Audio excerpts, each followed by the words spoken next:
Asante sana ndugu Amani. Nadhani nimepewa introduction ya kutosha. Mimi ni rafiki wa Chadema. Ni rafiki vile vile wa Mzee Mtei. Alikuwa ni baba yangu. Amekuwa na watoto ambao wengine wamekuwa ni watu wa karibu sana kwangu, na amekuwa ni mwanasiasa, na kwa sababu mimi ni mtu wa kufuatilia siasa wakati wote tangu nikiwa mtoto. Nimekuwa nikiwasiliana na Mzee Mtei, na kuna mambo mengi sana amenifundisha mimi mwenyewe, ni mengi. Sasa nichukue moja tu.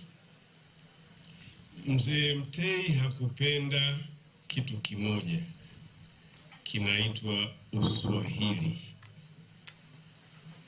na hii aliconfide kwangu wakati amenitafuta nitoe maelezo fulani kuhusu kitabu chake From a Goatherd to a Governor.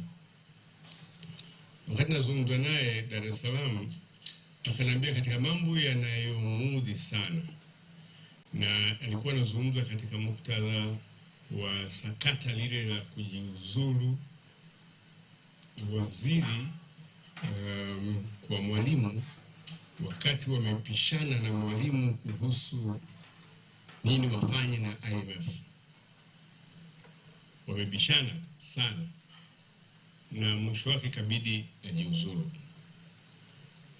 Na ukweli ni kwamba Mwalimu ili kujiuzulu ilikuwa ni njia yake ya heshima ya kufukuza kazi. Anakuambia nasubiri barua yangu. Ilikuwa maana nenda kaandike barua kwamba umejiuzulu, usinilazimishe nikufukuze. Na niambia kitu kimoja wakati nakwenda kutoa maelezo kuhusu kitabu chake. Akasema Uswahili ni jambo baya sana. Na akasema mimi nadhani Mwalimu alishaingia utamaduni wa Kiswahili. Sasa Uswahili ni maana yake nini? Uswahili maana yake ananieleza ni kusema kitu ambacho unajua kwamba si kweli, na unatarajia kwamba huyo unamwambia ataamini kwamba ni kweli. Huo ni Uswahili. Na akasema Uswahili ni kutoa ahadi ambazo unajua hutozitekeleza. Huo ni Uswahili. Uswahili ni upangaji wa maneno mengi ambayo ndani yake hamna kitu.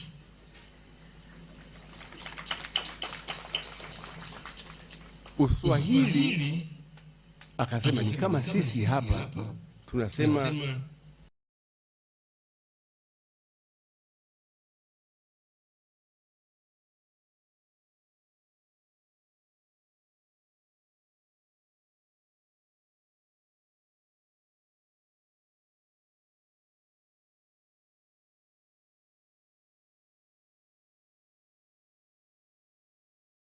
Kiswahili ni lugha ya taifa, lakini tunaidharau kiasi kwamba sasa hivi UNESCO wakija Afrika kutafuta wafundishaji wa Kiswahili dunia nzima,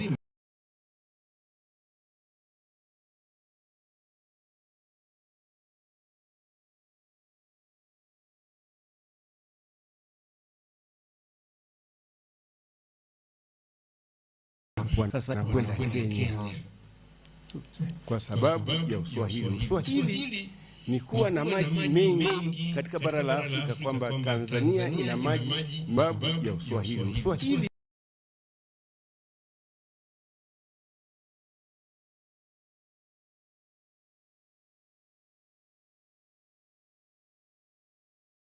yote Afrika labda ukiacha DRC, lakini kuna maji nyumbani. Huo ndio Uswahili. Uswahili naongeza mimi